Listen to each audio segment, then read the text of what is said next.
Welcome, everyone. Welcome to this week's podcast. This week, our topic is going to be Jordan Peterson, specifically Jake's relationship with Jordan Peterson's material, maybe not with him as an individual. It's going to be a fun topic. I really hope we can get in depth on certain things, and I hope you guys enjoy. So take a seat and have fun.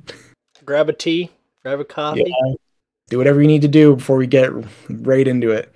So are you ready for our first question? We can just get right in there. Yeah, let's go in, raw dog. I don't know what he's asking me, so I just know it's about his 12 Rules for Life book. Yes, specifically. We're not going to be covering any material from the Maps of Meaning or the other book. The 12 more rules for life. Yeah. So the first question I have for you today is, tell me a little about the relationship you formed with Jordan Peterson's material, specifically the 12 Rules of Life.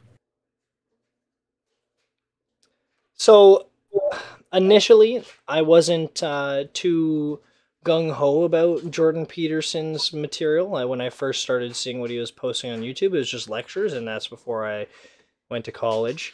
So I was like, whatever. Like, I don't have time to watch a 4-hour lecture on Exodus and what God is doing in this part of the Bible.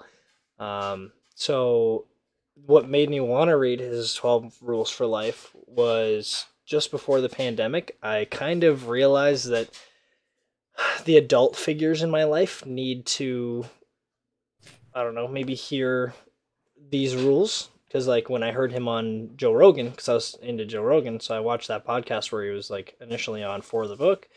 And that's when he was still really sick, like, just coming over, like, whatever he had going on with him. I forget exactly what was wrong, but there's a whole bunch of shit. He was really sick. So, yeah, I watched that podcast, and then I bought the book, like, right away. Didn't even second guess. I had too much money to know what to do with back then.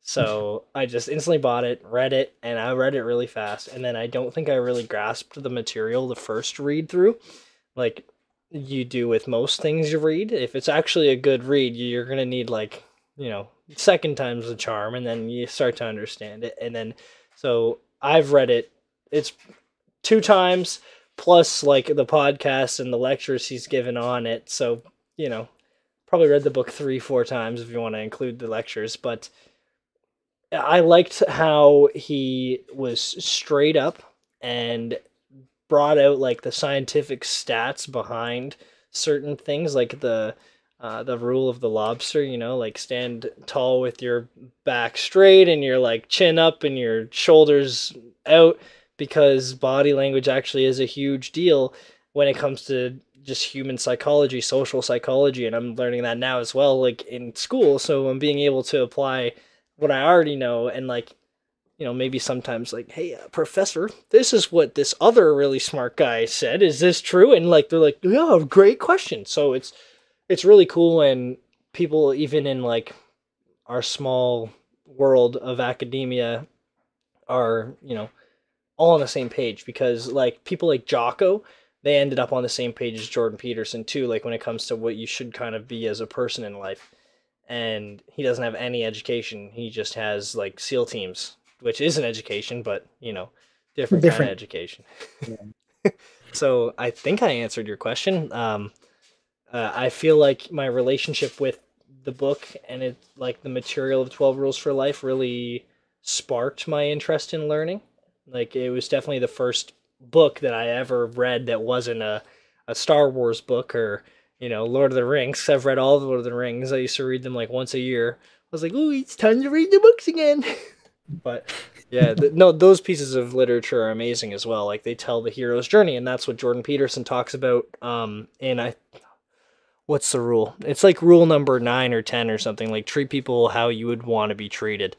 And that's like Frodo Baggins. You've never watched Lord of the Rings, Anthony, but he's like the archetypal hero, like, what everybody, like, starts off as and has the most change in the story, because he starts off on this epic journey of life.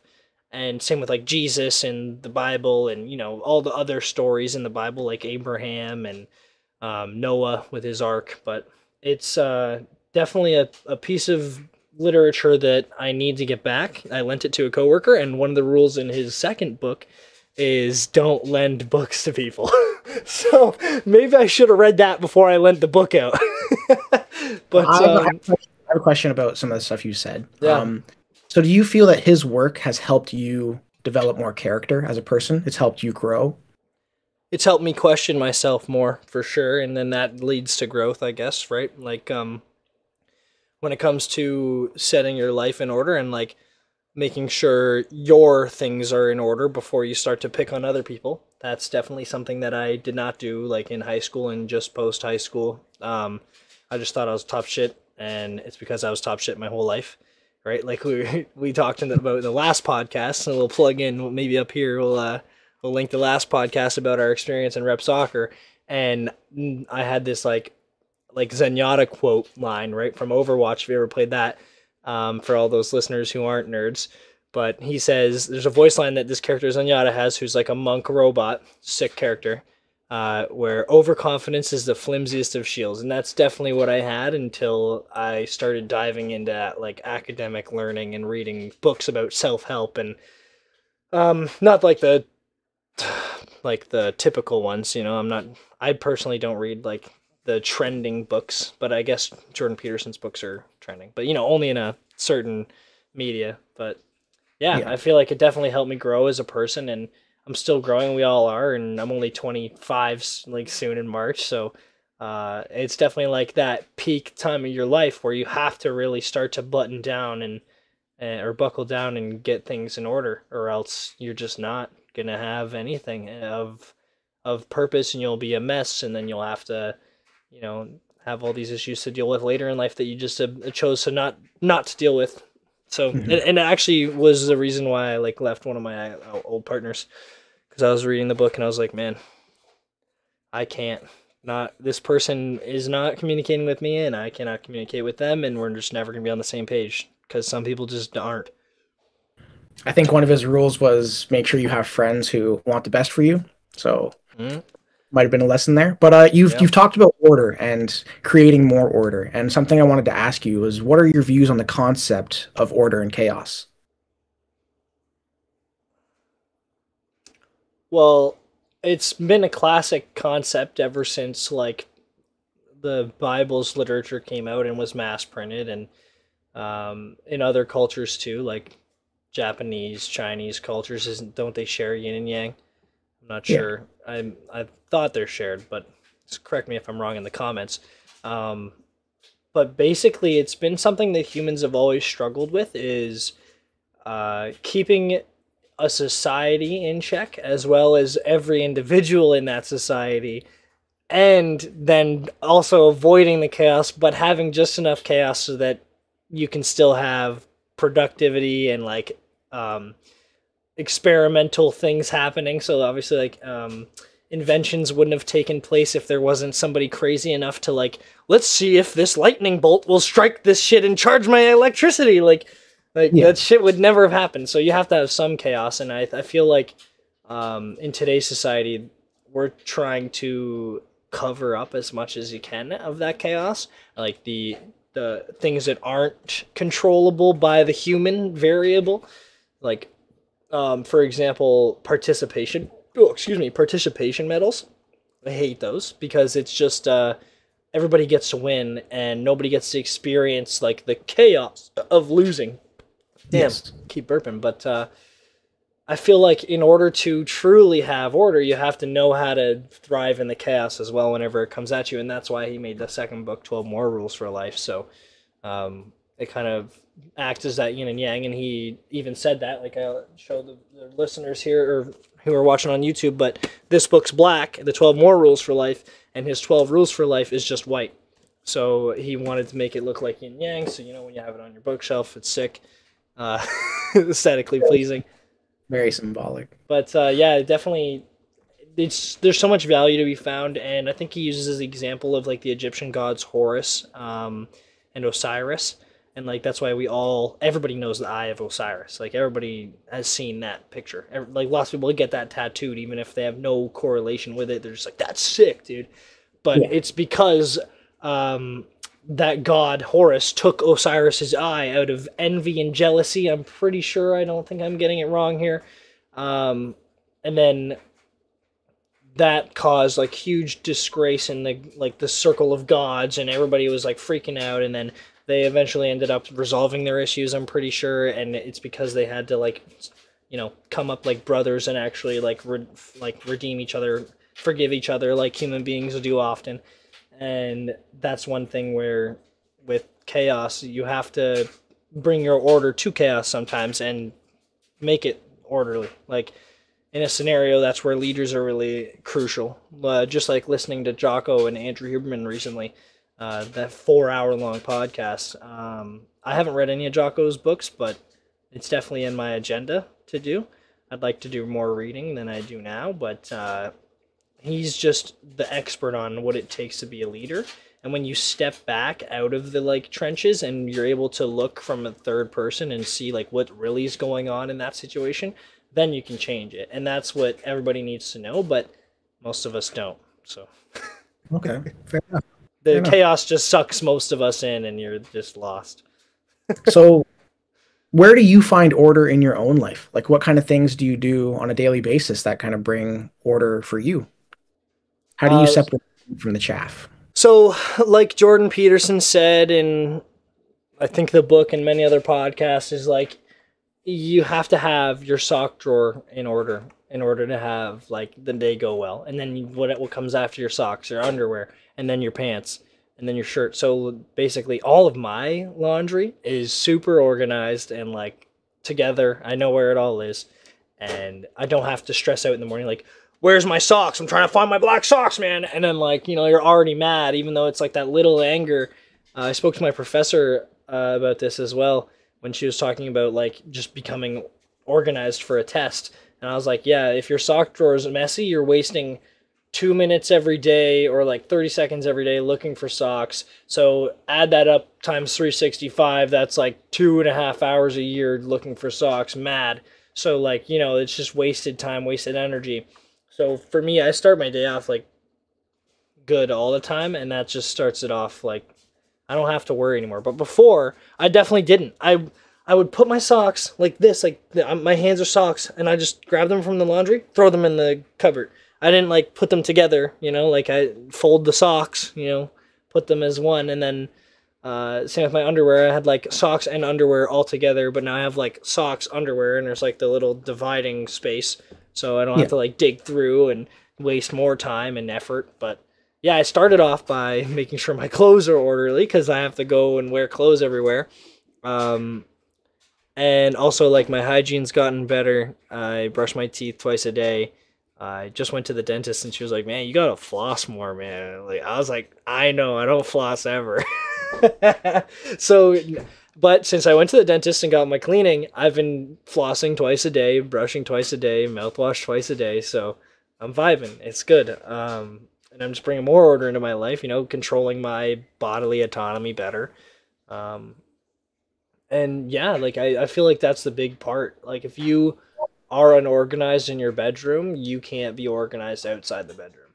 So, and I could give examples now, but break confidentiality. So is it kind of like a messy room it shows like a messy mind? Like if you have a messy mind, you have a messy environment, like your surroundings kind of just. Maybe not in all cases. I know so a family member of mine is super clean, like has everything organized, but not outside the room. So it's definitely a tough one, right? You have to take it at face value. So like for me, it works. I got my room all organized. I have everything that I need to have for the day where it's supposed to be. Like my keys are in my bag. My winter gloves are in my coat jacket pocket. So like I'm ready to go. Never have to look for anything. But I feel like the point of that is so that you can start doing other things. Like, okay, now that like my sock drawer is organized, I can go downstairs and, oh, look, there's a pile of dishes that have been sitting there. Let's just clean them and see what happens. Like, basically the incremental improvement that he talks about as well in the book, where don't compare yourself to somebody else, but to who you were yesterday. And like, that's the only real comparison you can do to somebody, because as long as you're a little bit better than you were yesterday, and you keep doing that for like years on end, you're gonna be Elon Musk in like 15 years. So it's good. That's the best way to look at life, and that's how I've been trying to do it. And another thing as well that the military taught me, so if I have like a really busy day, I don't always do this, but I had to while I was in the military, is lay out my clothes like nice and folded and ready to go for the next day. So as soon as I wake up, my clothes are already there. Don't even have to think about what I'm putting on. I already know what's going on because it's right there. And yeah, that's another second saver and like thing to keep your life kind of in order. So to segue into our next question, because we've been talking about like order and chaos and your relationship with those, can you describe to me your understanding of the relationship you have between responsibility and meaning? How does that work for you? The rule, don't pursue what is expedient, pursue what's meaningful. That's like the chapter on that topic.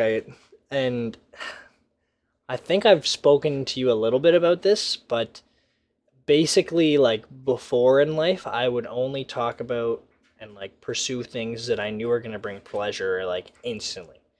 And I feel like maybe the amount of video games that I've played and like the things that I was doing to my brain, like if you want to get neurosciencey about it, it definitely played a factor into like I just want to chase what I want now and like I need that gratification now. So until I actually had to have responsibility, it's different. Like so for me, like I don't have as much as like my spouse, for example, because she like is just that like sole provider, that like motherly figure that, you know, moms have like the hard stick. They have to like do it all. They're usually the favorite until like the kid grows up out of infant stage, and then your favorite parent depends on what sex you are. So usually like a male child will prefer the mother over the father because it's opposite sex. They start to explore. That's Freudian thinking again there. So, you know, people might criticize it because it was all about sex. He brought everything back to like sexual interests and stuff. So as you go into like childhood, you start to really figure out like, okay, I like the opposite sex, so I like my mom more than my dad. Fuck everybody else. But love you. And essentially with the daughter being like, you know, mom, so I'm waiting, so when she turns like what 4 5 6, like then it's gonna be like dad dad dad dad, like it's already like sort of getting there, right? So Yeah. but with like other responsibilities as well, like school and having assignments and assessments and like having to commute every day Monday to Thursday right now, responsibilities are looming everywhere. But before, when I was reading the book like 12 Rules for Life, the only responsibility I had was to show up for my 10 to 6 at fucking McDonald's. And is that a responsibility? Sure.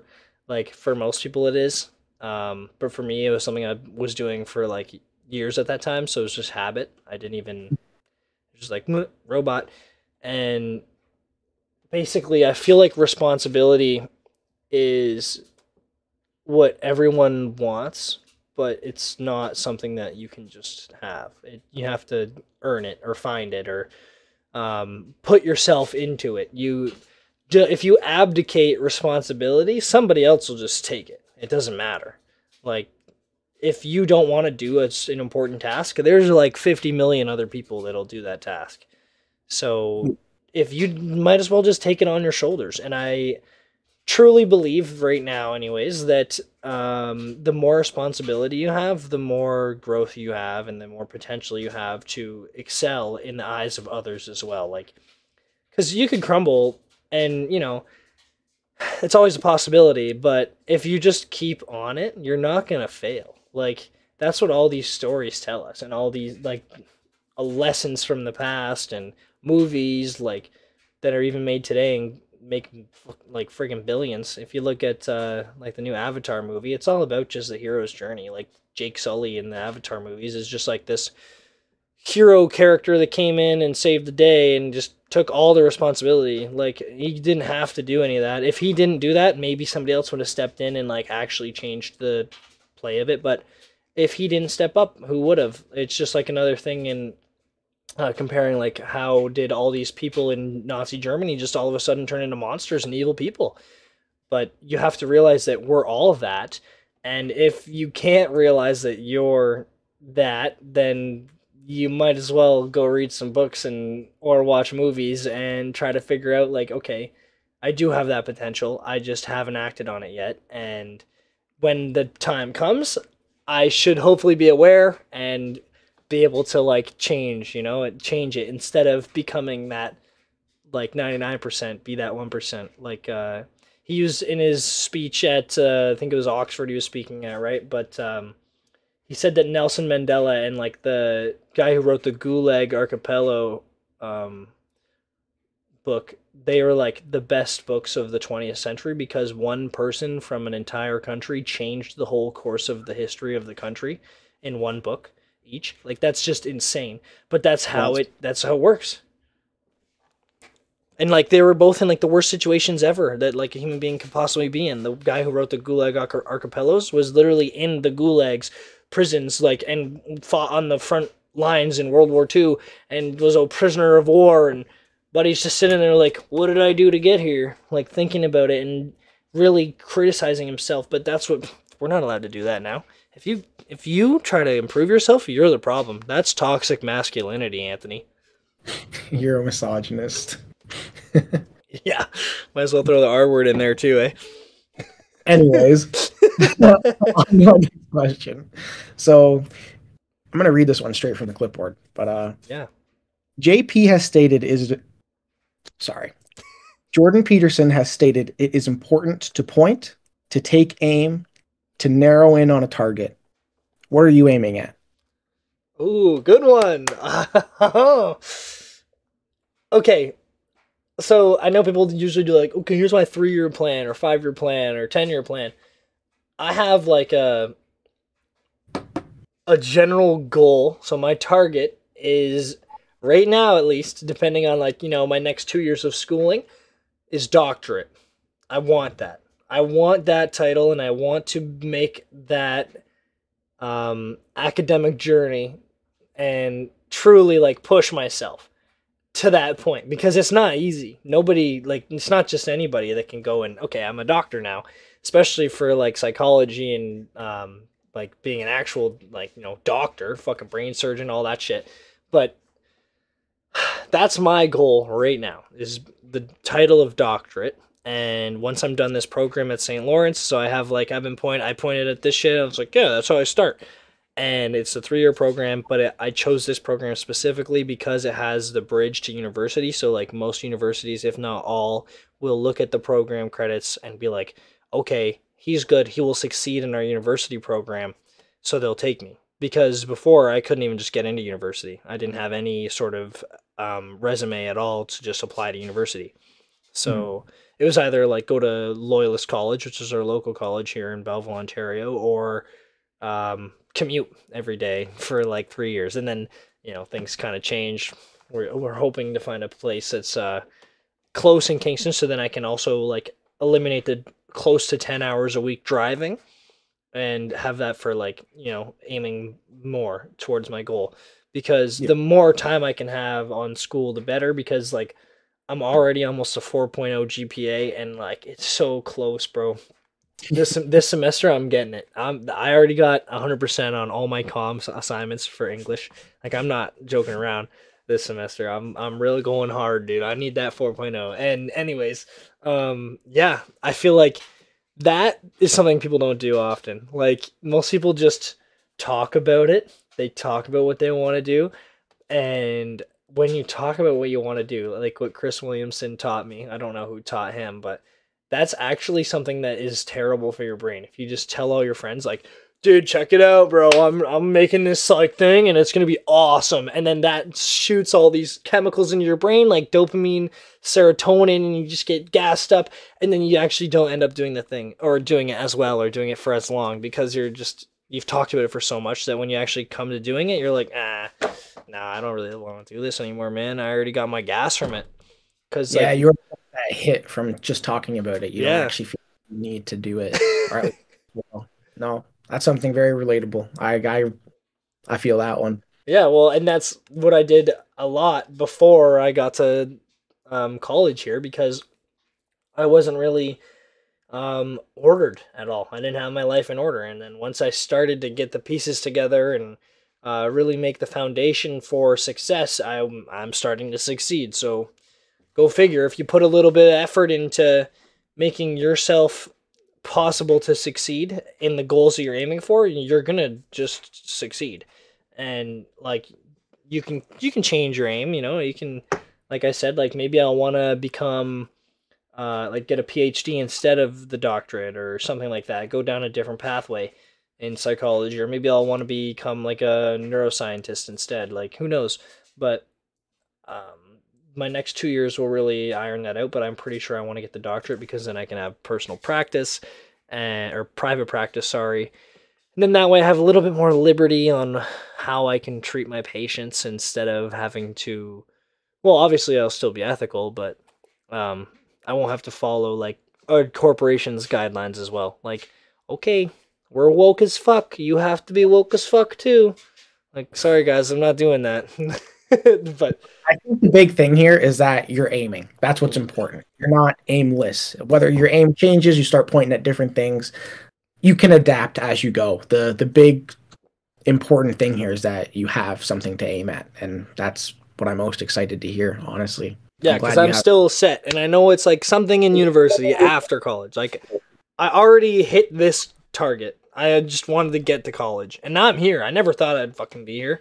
Like, no, not a chance, bro. Me in college, I was like, no, never. But now I'm here, and it feels good to be here. And my next goal is university of some sort, and hopefully doctorate. And that's like another 8 years, but worth it. So another question I have revolving around AP's works is, it seems like a significant amount of people kind of, I'd like to say, misunderstand or misinterpret his message. What do you think his message is for the people who read his material? Be yourself to the best that you can be it, or else you're wasting yourself. And people take that harshly, and maybe they take it wrong, or maybe they take offense to it because they know deep down that they fucking suck and they could be way better, and like they just can't take criticism. And that's like another problem with today's society and just human beings in general, is we don't take criticism quite well. It depends on how you get criticized. And people don't know this guy. They have no clue who Jordan Peterson is. They don't give a fuck. He's just some guy who got famous on YouTube. Most people only know him because of his controversies, which is like, that's how most people are nowadays anyways. Like, if you're famous on the internet, you're either infamous or you're famous. There's no, like, in between. But yeah, I just think that the people who don't like him are a part of the problem. And I'm not trying to be mean, but it's like there is a problem with not wanting to become the best self you can be. That's like what all the great Stoics and all the great literature has ever told us to do. And all of a sudden they're trying to reinvent the wheel. Like, just because I'm a human being doesn't mean I have to be the best human being. I can be my human being. I'm whatever I want to be. Like, no, sorry. You are a human, and we need your light of brilliance to come in to this world that, like he says, can be real dark when you're not doing it. Like, like Nelson Mandela, if he never wrote his book and stood up for his cause, South Africa would still be segregated into white and black, and like white people are allowed to eat in restaurants and black people aren't. And like it'd be even worse. So when people actually pursue their goals, when they aim at something and go for it and become the best they can be at that thing, it just shows like you can be unstoppable. And it also in the reverse, right? So maybe that's where people are like, oh, he's a neo-Nazi, because he does bring up that portion of history almost every lecture, because it's a major portion of history that lasted almost 15 years or something, because the Nazi Party was running Germany before World War II started for 3 years? I can't remember. But yeah, so they had control of an entire population of people, and they believed it, and it was Adolf Hitler's message, and he just had stood up and made himself the best person he could be. Big air quotations for anybody just listening to the podcast. I'm not a neo-Nazi either, but I feel like people just can't handle the harsh realities of history, and he uses those a lot to like relate to today. And it's very simplistic things as well sometimes, like where people like Hassan or whatever, he's the big Twitch streamer who I absolutely despise. I think his opinions are hot garbage, but that's fine. You can have your own opinion. Everybody has an asshole, everybody has an opinion. That's what my dad's grandma used to say. So you can disagree with it, but if you disagree with it, I personally think that you're just not ready yet. Like maybe you just need to experience some sort of failure or go through something that really opens your eyes and makes you want to change as a person, because most people do that. Like that's why people come up with the term midlife crisis or, half-life crisis, because people don't do it when they're our age. And they just end up being like 35, 45 and being like, holy shit, I have all this baggage. What the hell? And they like either snap or they change themselves for the better. And I'd rather people change earlier because it's easier when your brain, because our brains are plastic, man. They just change all the time. The neural plasticity of the brain is incredible and it doesn't last forever. And it's already going down for us. Like we're 24, turning 25 this year. I want to start taking testosterone, and I'm starting to take like zinc and like magnesium, and I got to keep my body flowing because our bodies are starting to die, essentially. But yeah, back to your question, I feel like people misunderstand or like they take the wrong message because they want to. That's what they need to do when they hear him talk about like, okay, you can't judge anyone unless your room's clean, because then like, who are you to judge anyone? Your socks are on the floor, you have dirty clothes on the floor, like you're nasty as well. You don't have any right to talk about anybody else except for yourself till your room's clean, and then your kitchen's clean, and then your basement's clean. Like you have to have the portfolio, the resume of like, look at me, like the undeniable reasons why I can talk about this topic. Which like for us, maybe that we're still not there yet, like 100%. Like this last 3 days, bro, I've spent more time doing laundry and just cleaning because Monday to Thursday I'm gone and the house is just a toddler and a mother who's trying to keep the child alive. So it's hard. It's hard. I don't know if you've seen those like TikToks or anything where like it's like you come home from work and there's my toddler and it's like going nuts, and then there's the mom and she's in the kitchen like, oh no, trying to entertain the toddler. But yeah, it's definitely hard, and I have like the easier aspect right now of life where I just get to dive into things academically and really explore like what it's like to know why humans do things. And that's why I kind of tend to say like the people who don't like Jordan Peterson's work aren't ready for it and or just will never like it, and they'll always just, it's okay, you know what I mean? Different point of view. Okay. So let's pose the question to our listeners then. How do you guys feel about JP? How do you feel about his works? Do you guys think that he's someone you can look up to, someone who's worth listening to? See someone you can respect, or do you detest his opinions? How do you feel? Write it in the comments. Yeah, and that's good right now because he's under heat from the Ontario College of Psychologists. He's going to lose his license perhaps to be a psychologist in Ontario, which is a huge deal. And there's like protests and stuff. So get in the comments and let us know how much you hate Jordan Peterson and how much you hate me. But essentially, like, bringing it back to just the pursuit of excellence. This book, Arsene Wenger, his My Life and Lessons in Red and White. So he's the long-standing coach of Arsenal Football Club. And when you look back on his history, he's actually like talks about how he wishes he was more involved in his children's lives, but he's such a like perfectionist in his trade that he just could not step away as much as like the other coaches or other players were doing, because he had to be the best. He had to win, and he had to, like, in his era, there was another coach, Sir Alex Ferguson, who was also like extremely elite. And those two teams were fighting against each other, Manchester United and Arsenal, for the title for like, where's he here? The career record. He was a coach for Arsenal for 22 years. I'm trying to find just a quick little statistic.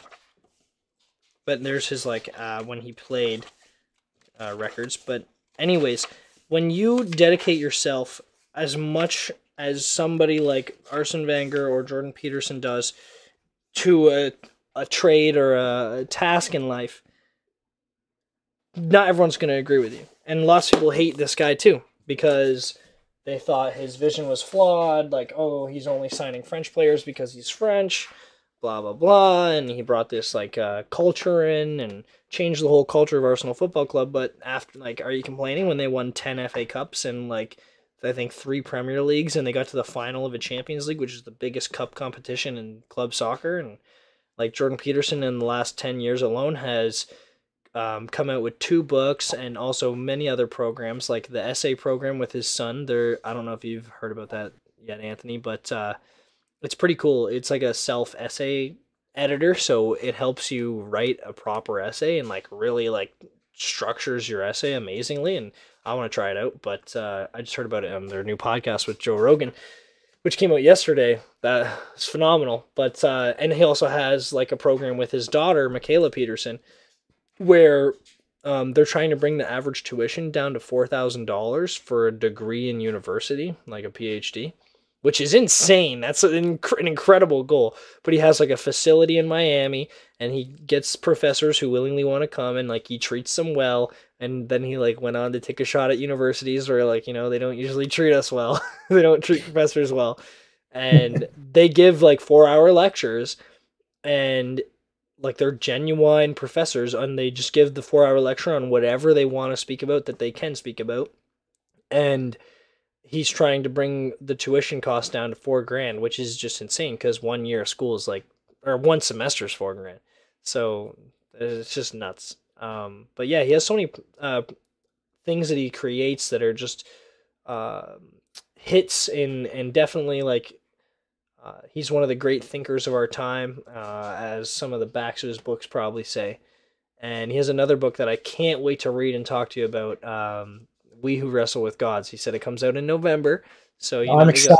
we got a little bit of time, but it's going to be really good because that's another thing from his works that like I never gave a shit about those stories or the Bible or like religion in general. I just thought it was all hokey dokey bullshit. I believed in the Force more than that. And now I don't know, man.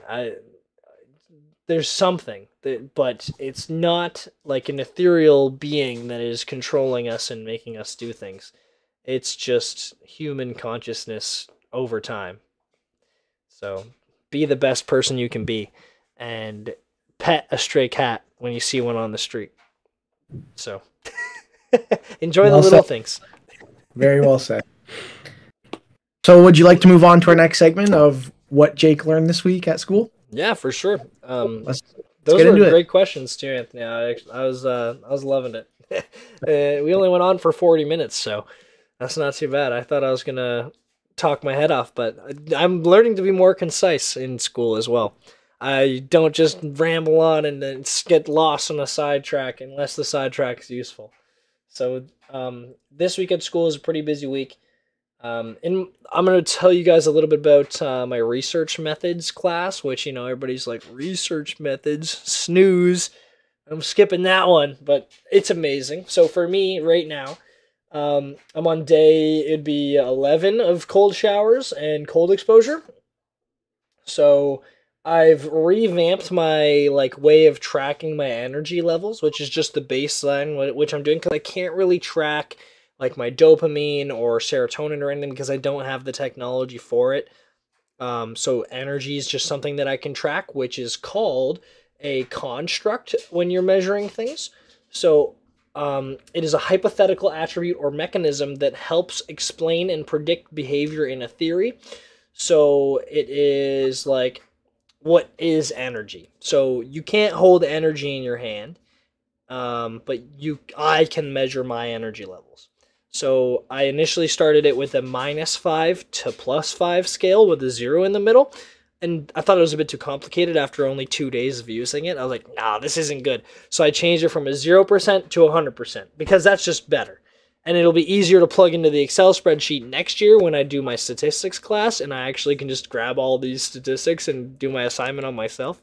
So over the next 2 years, I'm gonna publish a study, make a peer-reviewed paper, hopefully, about the effects of cold showers on your energy. But I need to first get a thermometer for my shower.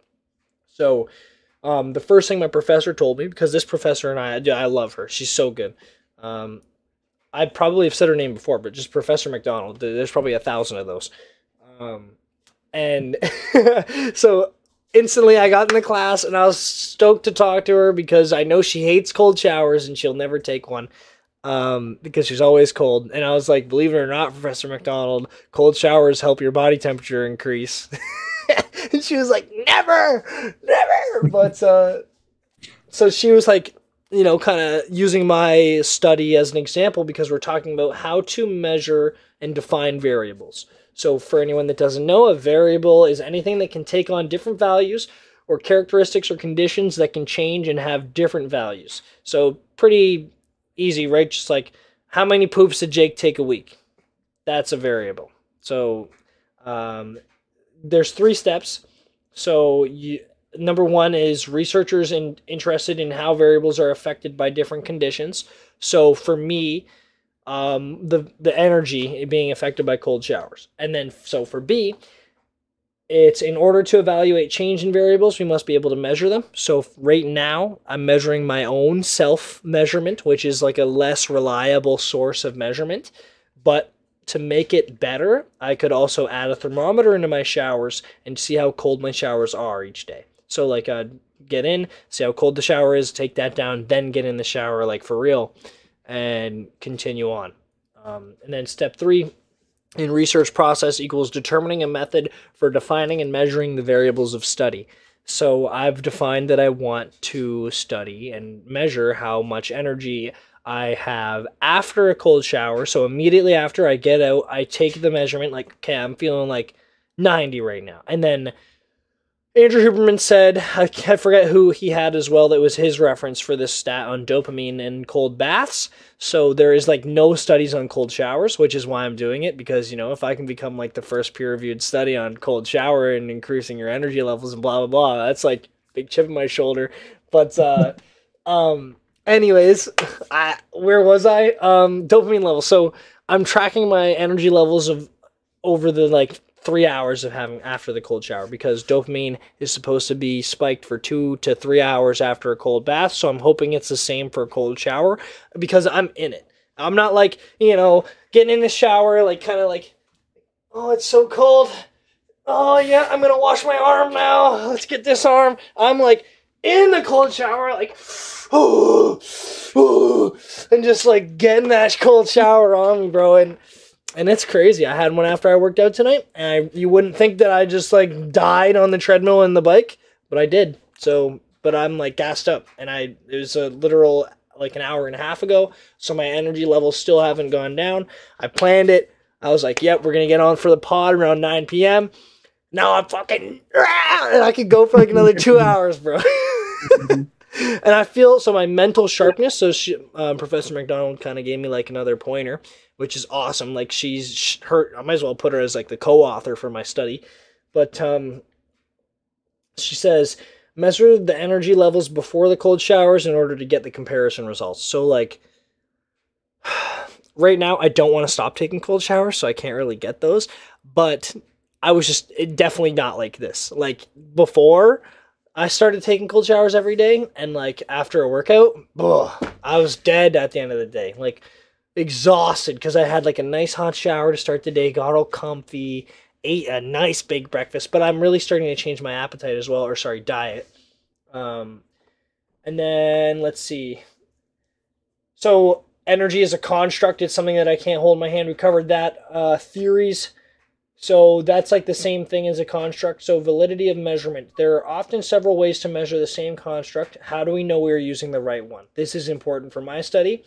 So we're talking about the validity to the degree to which the measurement procedure / tool actually measures what it's supposed to measure or tests what it's supposed to test. So she gave a great example of an hourglass. So her grandma had one at her house, and she's like a kid, right? And she's fascinated by it. She wants to see it run out. So she tips the hourglass over. She's like, all right, let's go. And then goes and plays because she thinks it's an hour, and comes back and it's gone. And she's like, there's no way it was an hour. And so every time she did that growing up, she never got to see it empty because guess what? When her grandmother passed away, unfortunately, you know how life is, she asked for that hourglass, times it with her phone timer. It's a half hourglass. And she was like, no way, this is bullshit. So that doesn't have validity in the manner that it's not testing an hourglass, but it's still testing time. So it's still accurate to measure time, but just not what you need. So that covers that. And then, for example, another example, there was a test in the 1986 from Des Moines, Iowa, called the Redon-Simmons test. And it was there's a shortened version of this test, which only has 12 questions. And street individuals, air quotations, averaged 8 correct items. College students averaged only 2 correct items. And using street norms, anyone who does not get at least 5 items correct is mentally retarded. So that is like just from street terms. And one of these questions is, what does she's a Mary Jane girl? And then it gives you A, B, C, or D. And like, bro, do you know what she's a Mary Jane girl means, Anthony? I've never heard that in my life, but right. So you're retarded based off 1986 Redon-Simmons test. So well, I mean, I'll be in 4. That's another thing. So that they used to use that to measure intelligence, and I just could not believe that when she gave that as an example. I was like, no friggin' way, because that's like younger than my parents. My parents were like teenagers when that test was created. So, so the next part. So we covered the 6 types of validity. This banana has become my like pointer now. Yeah. There's construct validity, there's convergent validity, divergent validity, face validity, concurrent validity, and predictive validity. So that's a lot of V's. The construct validity is the measure actually measures the theoretical construct that it's supposed to measure and not something else. So for me with energy, am I measuring my energy levels or am I measuring my dopamine levels? I just can't measure the dopamine. So like right now, I'm properly measuring energy because I could add a couple variables, right? Like how is my hand-eye coordination? What's my memory like? How sharp am I mentally? Can I retain things when I read? But the thing is, I can't. I don't have time for that right now. I'm not in like a controlled environment. So to the best of my abilities, I'm measuring what it's supposed to measure. And then convergent validity occurs when there's a strong relationship between the scores obtained from 2 different methods of measuring the same construct. So scores should correlate if both tools measure energy. So, for example, she gave, what's it called? It's like a stopwatch, and then you add your phone. So it's the same thing. It's just one might be a little bit more accurate to touch, like if you press a button compared to the touchscreen. Because it's the same thing, it's just a little bit different. And then divergent validity is sometimes your measurement tool for your construct inadvertently measures more than one construct. So if a test or measurement tool has good divergent validity, its results when used to measure 2 different constructs should be different. So your scores won't be the same. And then it is also known as discrimination validity because the tool can discriminate between the 2 different constructs. So let's say I'm trying to measure energy and happiness, because that's another construct. You can't hold happiness. And I'd be able to differentiate between happiness and energy and not measure them both as the same thing, or like depression and energy, because those should be 2 different things, but you know. Face validity. The measurement procedure superficially appears to measure what it claims to measure. This does not mean that it has to show face validity to be a great test of the measurement it's aiming for. So, like an IQ test. Have you taken an IQ test, Anthony? Yes, but it was a while ago. I forget what I got. It was probably a bad test anyways. I don't think I was as smart as I thought I am, but but IQ tests are racist. They are. They don't take into fact like into measurements that, like, you know, some people don't excel at this, some people don't excel at that. They're very like broad, and people are trying to create like the best IQ test right now. It's always, she said, apparently, like Professor McDonald said, that we've been trying to make an IQ test that works for everybody for like 70 years, but it just keeps failing. And then there's concurrent validity. So the scores obtained from a new measurement technique are directly related to the scores of another, better established measurement technique. So you use new technology to measure it better. So like a digital thermometer compared to the old like mercury thermometers would be an example. And then predictive validity, so occurs when the scores obtained from a measure accurately predicts behavior according to a theory. So that's when your hypothesis is correct and you're like, hey, good stuff.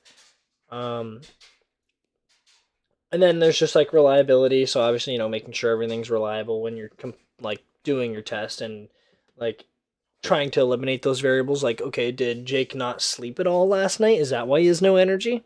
Or is it because the cold shower doesn't work? So you want it to be as reliable as you can, because that'd be like a random error, you know, like if I were to have like 5 people come in for a test, I'm sure one of them didn't sleep well last night, and they might score worse than normal. That's just random error. Systematic error would be like measurement error caused by factors that systematically affect measurements.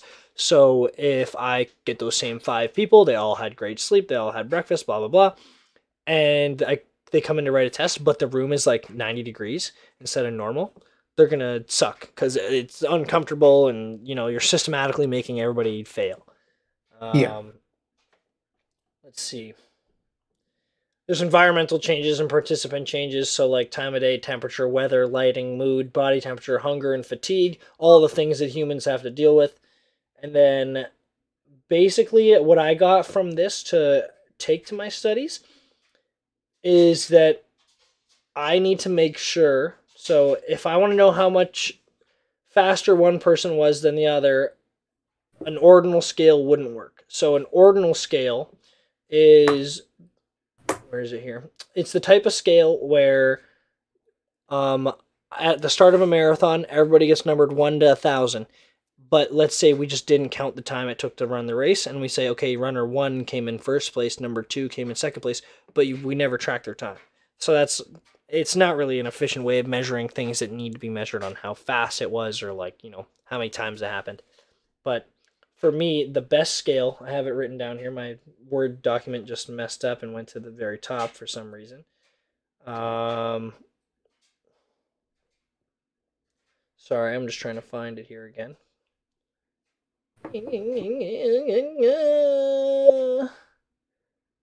Okay, interval scale. So that's the one I'm using. So it is, categories are organized sequentially, and all categories are the same price, like, or same distance, and then has an arbitrary 0 point. So an arbitrary 0 point means that somebody just decided where 0 is one day. And for me, like 0% energy is when I'm asleep. That's obvious. 10% is like I'm like falling asleep. And then, you know, 100% is like I'm transcendent on like Wim Hof's level, like out of this planet. And so that's the best way to rate energy on a scale of 1 to 10 or 0 to 100, because you can't track like how much energy I have. So it's just a personal scale. But yeah, that's what I found super interesting this week. And I have like a little picture I can show. So don't mind my terrible handwriting. But it's going to be awesome because it's on my iPad. So there's like the scale. So I don't know if you can really read it, but 0 to 100. And the first bar, which I put around 90%, 95%, that's like right after the cold shower. And then an hour after that, I was at like 75. So you can tell I am losing that energy level as the time goes on, but that's what's supposed to happen. And then eventually your body kind of regulates. Yeah. And you've been busy. Definitely not been slacking, that's for sure. Yeah. And I've been trying to also stay on top of schoolwork too. Yeah. So, I actually believe I have a test tomorrow on my like child and mental health issues, but is there anything you would like to talk about? I think we've covered everything we need to for this week. I'm pretty happy with the resulted thing. That was a great chat. I love it, dude. I love talking to you like once a week like this. It's It's definitely like the best thing we've done as a tandem since Rep Soccer. It's nice to have that like just constructive conversation, just ask each other things. It's Yeah. nice. I know this week's podcast was very focused around like you and your experience, but I'm not complaining. I thought it was pretty fun, but Yeah, you put me on the spot. It was good though. You are a great listener, and you always have been. So, and that's another one of Jordan Peterson's lessons too. We didn't really talk about, but yeah, being a great listener, people will tell you anything, bro. So remember that. For any of the individuals who have followed us up until this point, thank you for listening. You're one of the OGs, you know, sticking with us. If anyone has any comments, concerns, anything they'd like to express to us, or topics, you know, concerns that they have about certain things we've talked about, feel free to write it in the comments, man. Very open to other people's opinions and having discussions and taking criticism. So feel free. We encourage it. Even if there's like a person that you want us to talk about or a book, just leave it. Any communication, we love it. So thank you guys for tuning in. And if you made it an hour in right now, you're, like Anthony said, an OG. You're part of the podcast revolution. But yeah, that's going to be it for us, I think. And hopefully you guys have a great night and a great week. Toodles.